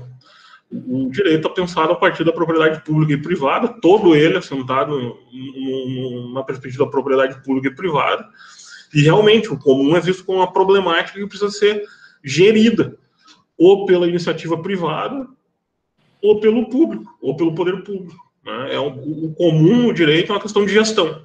Ponto. Tem que ser feita a gestão do comum para não... muito numa perspectiva do Hardin, né, ou do Hardin, de que tem que se fazer uma gestão do comum e o comum, numa perspectiva enquanto sujeito, não consegue fazer essa gestão. Então, para gerir o comum, a gente precisa ou do público ou do privado. E o direito está colocado dentro dessa questão. Por isso, até, de muitas vezes, se ligar ainda numa perspectiva do bem comum, né, ou dos bens comuns. E vários juristas, tem toda uma tradição italiana aí, mais ligada ao direito, né, o Ugo Mattei, o Stefano Rodotà e vários outros autores que vão pensar o comum mais numa perspectiva de bem comum, né, de legislar sobre o comum, de pensar o comum dentro do ordenamento jurídico, do que nessa perspectiva mais Negri e Hart de pensar ontologicamente o comum. Né? E esse final aí, eu já vou me encaminhar para as últimas considerações, porque eu vi que chegou algo no chat, vamos deixar uma questão, não? Chegou no chat? Não, acho que não são questões, então eu vou terminar com mais calma. Que são 4 pesquisas que tu trouxe da área do design, de orientandos teus, que assim, elas não só, no meu modo de ver, não só poderiam, como deveriam habitar o imaginário jurídico de pesquisa, né? Ou habitar porque tem uma série de entrecruzamentos com o direito nas 4. nas 4 pesquisas. Sim. Mas realmente eu acho que, infelizmente mesmo, que é uma crítica dura mesmo, eu acho que o direito ainda está muito quadrado, né? Nós não temos essas perspectivas de um modo de se fazer pesquisa mais fluido, mais aberto, né? Diferente, né? A gente não consegue no direito ainda pensar um pouco fora da caixinha, né? Pensar, por exemplo, o que seria no direito um co-direito, ou a construção do direito colaborativamente, né? Foram questões que vieram me aparecendo durante a tua fala, né? Claro, se a gente pegar limitadamente a relação entre o direito e o design e a questão do espaço urbano, né? Sem dúvida alguma, a questão do espaço urbano hoje para mim é uma questão muito latente no direito aí, de como o espaço urbano tem sido transformado e utilizado, né? Sempre pelo viés ou de ser pensado como um espaço público do Estado, né? E como uma propriedade do Estado, ou então quando o Estado não consegue gerir ou não consegue fazer a gestão daquele espaço, ou teoricamente não tem condições de revitalizar aquele espaço, de dar uma outra destinação para aquele espaço, ele não pensa em uma outra possibilidade que não fuja da iniciativa privada para tentar modificar aquele espaço de outra forma. Por exemplo, a partir de uma gestão comum daquele espaço, né? Nessa perspectiva dessa pesquisa que tu nos mostraste, esse é belíssimo, do teu orientando na zona portuária.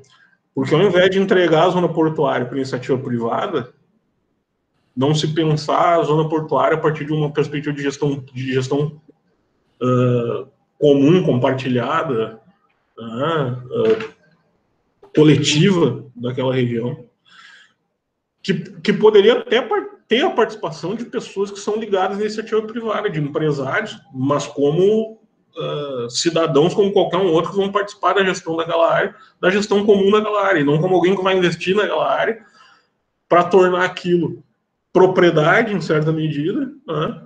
E lucrar com aquilo, né? Descaracterizando a área, às vezes, dando uma destinação completamente diferente, fazendo com que pessoas, com que sujeitos sejam afetados dentro desse processo, entre outras várias questões que aparecem, né?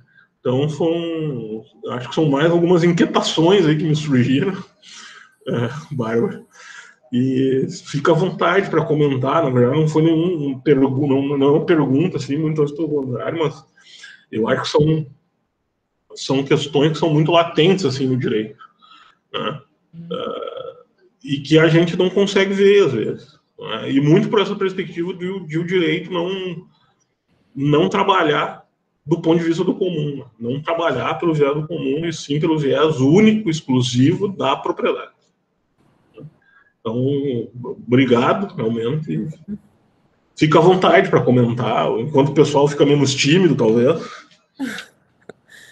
Não, eu posso comentar, mas eu adoraria também ver se as pessoas, né, se animam aí para uma conversinha.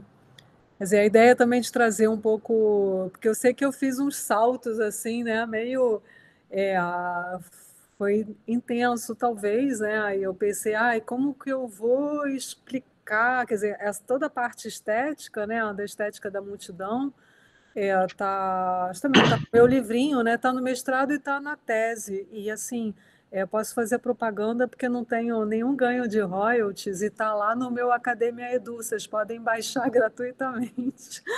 Mas enfim, é comum mesmo.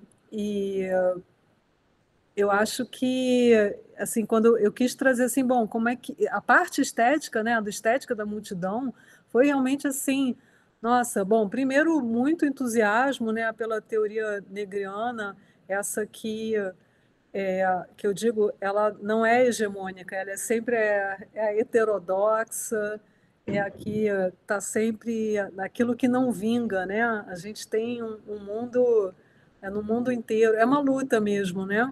São teorias muito fortes. Quando eu li o livro do Alexandre do Cava, do Alexandre Mendes do Cava, é isso, o comum, ele vai sendo sempre expelido, ele não interessa a ninguém, né? Então, é meio que, digamos, por um lado, absolutamente desanimador, e com isso eu não quero desanimar ninguém.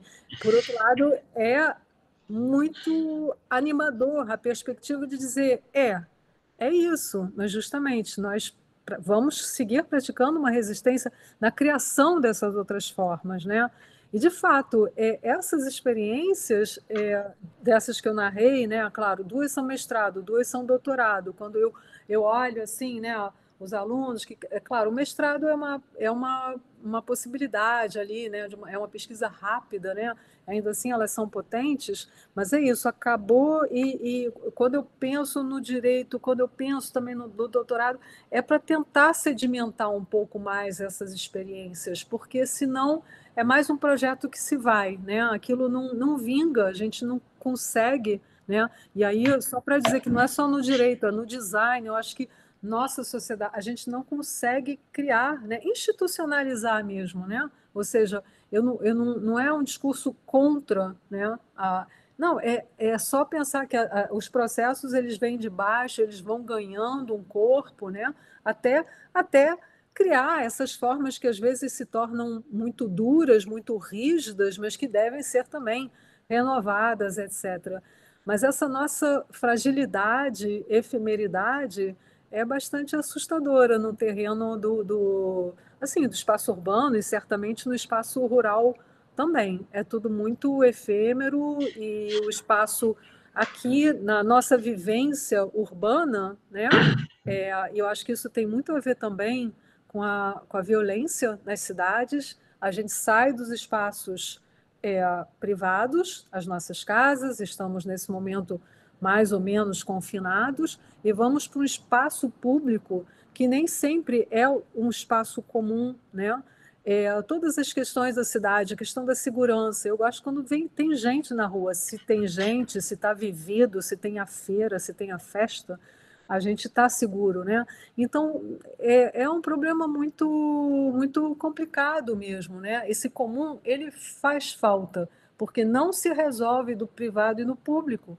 O público que não tem essa vida, né, comum do espaço vivido, usado, frequentado, desde dia até de noite, é de dia a criancinha, de tarde a vovozinha, todo assim, mas criando esses laços, a gente consegue espaços mais cuidados e mais cuidadosos com nós mesmos, né? Então, eu acho que realmente é um problema sério mesmo das nossas cidades. Tivemos um período de avanço, né? E depois um declínio, né? Um pouco da reflexão das propostas, renovação das propostas e das novas formalizações necessárias a essas vivências urbanas. Enfim, mas não sei, de repente, vamos dar espaço, se alguém quiser comentar um dos exemplos, alguma curiosidade, eu estou aqui, fico à disposição aqui para responder. Cláudia colocou. Isso. Tu mesmo pode ler, se tu quiser, fica à vontade. Sim, a interseção entre a teoria do Negri e a teoria do Pierre Bourdieu quanto ao comum e à estética, Cláudia não, Cândida, eu conheço muito, quer dizer, claro, sei assim por alto, mas você sabe que eu entrei no mestrado e o meu orientador, ele tentou no mestrado e no doutorado tentar me fazer ler o Bourdieu, e eu não li o Bourdieu. Ele disse, você vai ficar só lendo Negri? Eu fiquei assim, eu só lendo Negri, então eu vou ter dificuldade, se você quiser, Cândida, comentar um pouquinho mais sobre como você percebe, né, no Bourdieu, de repente eu consigo te responder, fazer alguma ponte. Alguma coisa específica que você percebeu no Bourdieu? Eu não li também, eu vou confessar. É que uma amiga minha, ela fez o TCC dela com base na teoria dele, usando a estética, para falar sobre pichações. E foi muito interessante. Foi sobre pichações e a criminalização. Então, por isso que eu perguntei, porque eu achei que tem relação com as primeiras coisas que tu falou ali, né? Sobre a estética, cartazes, tudo assim. Sim. Foi nesse sentido. Ela usou para trabalhar a questão das pichações no espaço público. Isso, como uma liberdade de expressão mesmo e a negação assim, do social e tal. Sim. Certamente deve ter pontes, né? Porque, bem ou mal, a pichação, eu acredito que ela seja praticada em coletivo, né? E como também a reapropriação desses espaços, né? Então, deve ter, se ela usou o Bourdieu para fazer a análise, né? Sim, e pensando, né, que são coletivos e eles vão lá se reapropriando mesmo, né? Pode haver, sim, conexões, mas, assim, não vou te dizer categoricamente que sim, mas parece que sim, né? Que bacana. Bárbara, Sim? como está todo mundo tímido, eu vou te fazer que me surgiu agora, inclusive, uma questão que eu acho interessante. Responde a Manuela antes, que depois eu questiono. Sim. Não vou... Tá. Nesse período de pandemia, né? Nesse período de pandemia, eu escrevi outras coisas,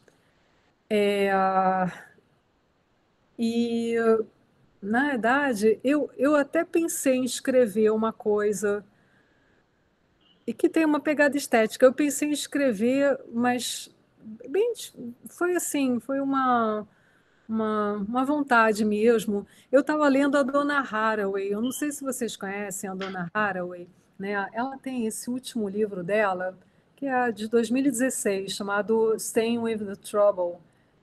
Staying with the Trouble, né? Ficando com o problema, Making Kin, fazendo espécie, in the Chulucine. Chulucine é essa era, né?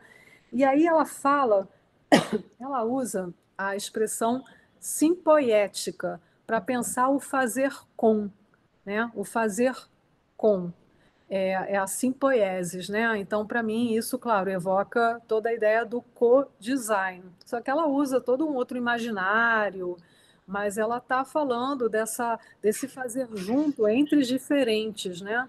E eu pensei muito, porque acabei não escrevendo, uma das primeiras coisas, né, da pandemia foi aquela coisa de quem pode ficar em casa, quem não pode ficar em casa.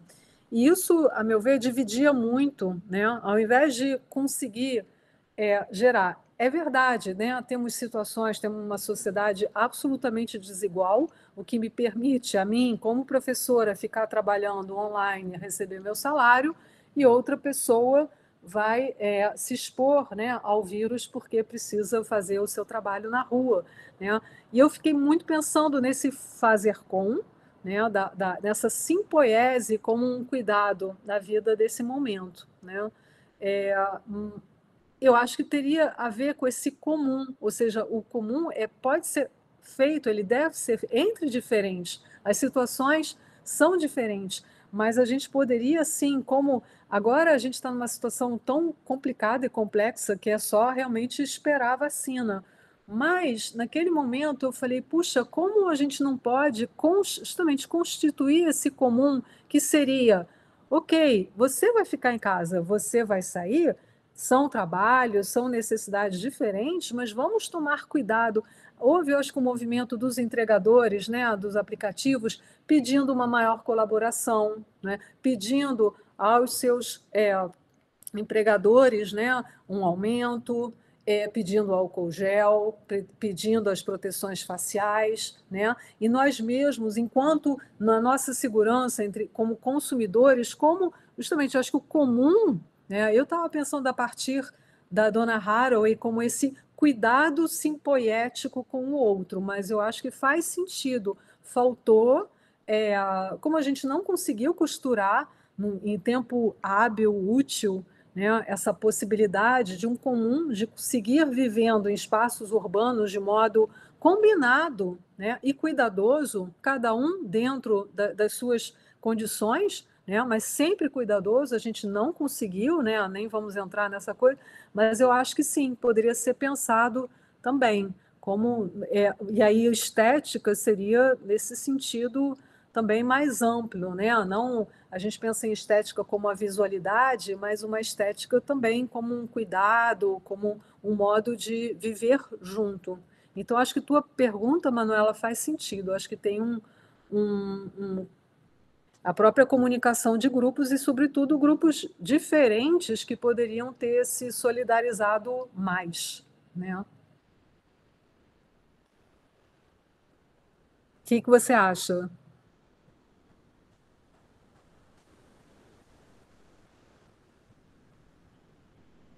Perfeito. Perfeito, não sei se tá, mas enfim. Ótimo.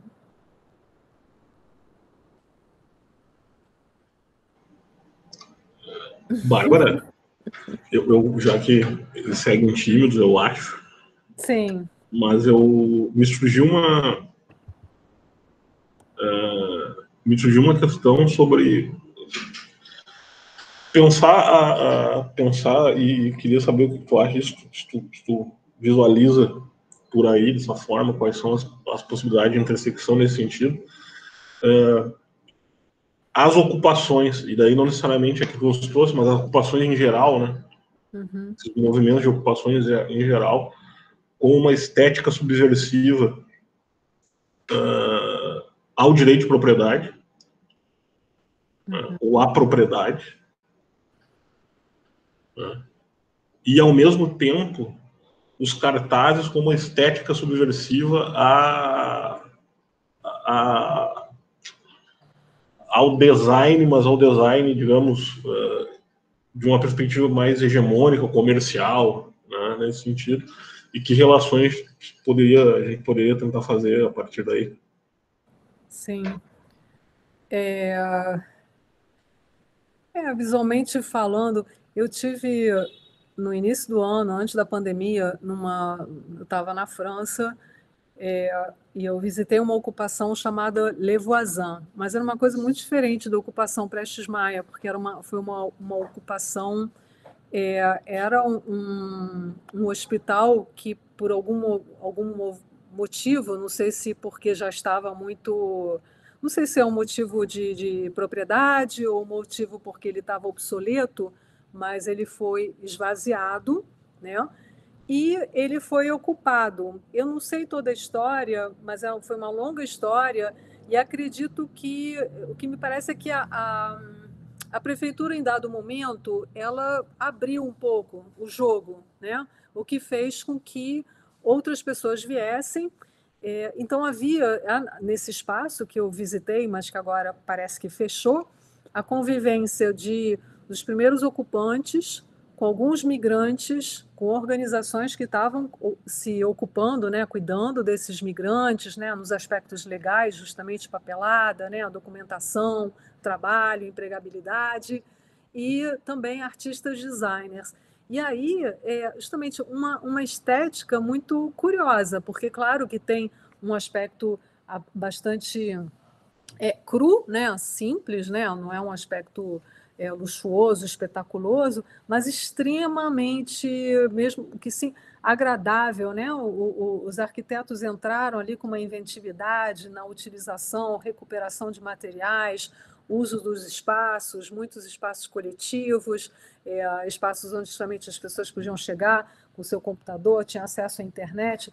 Muito, muito bacana, muitos cartazes, muitos eventos culturais. Eu acho que se vocês entrarem ainda, se chama Le Voisin. Senão depois eu passo para você, Fernando. Mas, assim, de fato, esteticamente tinha ali algo que era diferente de uma propriedade pública, né? Inclusive isso na França é marcante, né? O público ele tem uma estética aqui também, né? Imponente. O poder público eu não sei se vocês têm. O poder público ele se apresenta de uma forma imponente, né? Ele precisa ter esse estatuto, né? E o privado é uma outra coisa. Ali, realmente, a gente via, assim, não sei se é porque o meu olho é treinado para isso, que havia uma outra configuração espacial, estética, né? Tanto visualmente, nos cartazes, nos cuidados, tentando fazer as coisas bacanas, né? Não seria aquele belo, um clássico, né? Mas sempre tudo muito entrosado. Eu gostei muito de ter visitado aquele espaço, ainda mais porque eu sei que agora ele acabou, assim, oficialmente, mas acredito que o site dele ainda esteja, né? Acho que a Pamela colocou.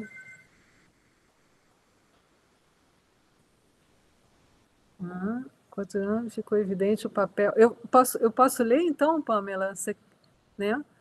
Eu, assim como o professor Fernando, tive algumas inquietações a partir da tua fala. Primeiramente, a questão da cooperação social, que nós discutimos ontem no grupo, na leitura do capítulo 3 de Assembly, não sei se é Assembly ou Assembly, do Negri e do Hart. Com a tua exposição, me ficou evidente o papel que a pesquisa científica desenvolve para uma maior cooperação dos sujeitos em sociedade.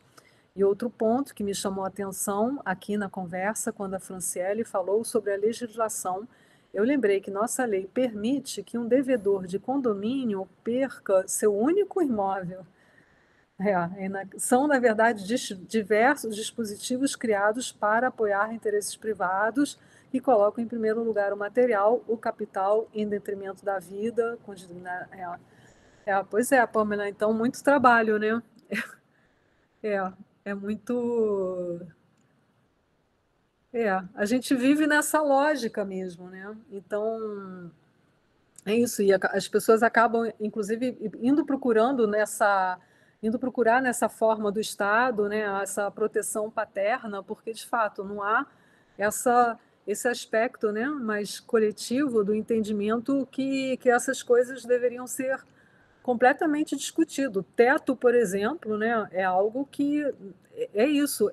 Eu acho que a gente tem, né, um direito social, né, mas aparentemente na prática tudo vai contribuindo para minar esse direito. Talvez o direito ele falta corpo, né, nesse direito, falta prática, materialidade mesmo, efetividade.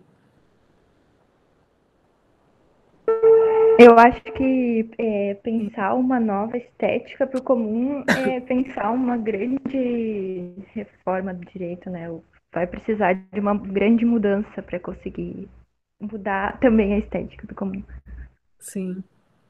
Eu acho que a estética, por exemplo, né, quando pensando assim em intervenções de artistas, designers, o papel que teve na Prestes Maia e o papel que eu vejo nesse espaço, o Le Voisin, mas que deve ter em muitas outras, é que eu acho que ela torna evidente a participação de muitos atores e talvez a prefeitura não é mais assim um bando de ocupantes migrantes sans-papier, né?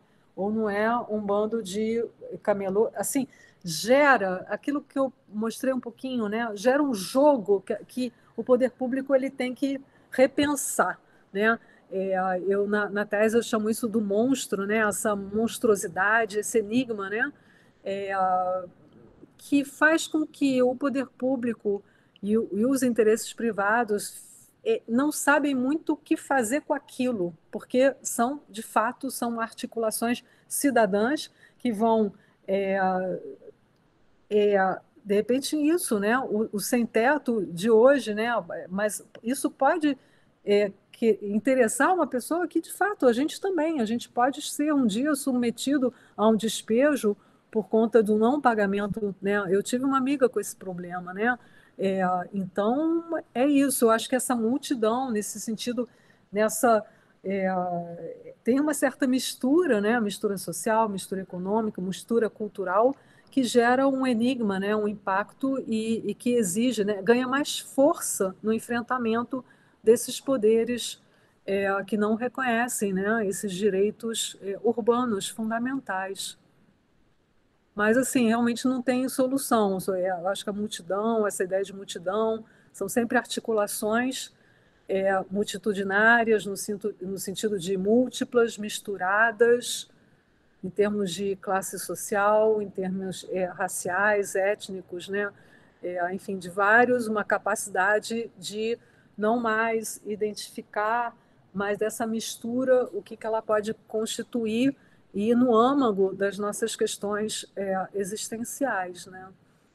Acho que é um pouco... E só acontece na luta mesmo, e nos processos meio enlouquecedores, meio loucos mesmo, e algumas conseguem com muita resistência, muita habilidade. Aí justamente é a inteligência estética, é a inteligência jurídica. Eu imagino quanto teve de aprendizado ali para conseguir se manter e criar esse espaço alternativo durante tanto tempo. Manter. Mas é isso. Bom, Bárbara, eu acho que vamos quase 2 horas, já praticamente 2 horas já. Queria te agradecer de novo pela presença, por ter aceito o nosso convite. Obrigada. E pela fala hoje, excelente, com muitas inquietações e com muitas possibilidades. Obrigada pelo convite. Para mim também foi instigante e me permitiu organizar, porque a gente acaba só organizando essas coisas na hora que tem que apresentar. Então, tem umas coisas muito guardadas, acumuladas, e me permitiu também organizar e dizer, eu vou falar com o público do direito, e eu acredito mesmo que direito... É que eu frequento o Alexandre, né, a Mendes, que é professor da UERJ, e um pouco o grupo dele, vira e mexe, a gente bate uma bolinha, então a gente brinca, né, que direito e design tudo a ver. Só pra... E tem mesmo. Espero tê-los convencido. Eu já sou uma convencida disso. Eu era tendente ao convencimento, acho que me convenci mais. Que bom. Me convenci mais. Que bom. Mas eu te agradeço de novo, eu agradeço a presença de todos aí até agora, esse nosso encerramento. E na semana que vem, nós temos mais na terça-feira, palavra do professor Acácio Augusto, palestra do professor Acácio Augusto, dando seguimento. Fica o convite aos que estão aqui ainda para a semana que vem, na terça-feira, na verdade, às 19 horas. Muito obrigado, Bárbara. E Obrigada espero a vocês. que possamos seguir esses contatos aí e seguir conversando. Sim, quando surgir uma oportunidade, também chamo vocês aí para fazer uma troca. Muito e quem obrigada. sabe na próxima possa vir aqui, mesmo que seja distante, tudo, mas quem sabe uma próxima vez possamos nos encontrar presencialmente. Tomara, Né? Já com vacina. Com muita vacina. Obrigado. Obrigada, gente. Obrigada a todos. Valeu. Tchau, Bárbara. Tchau.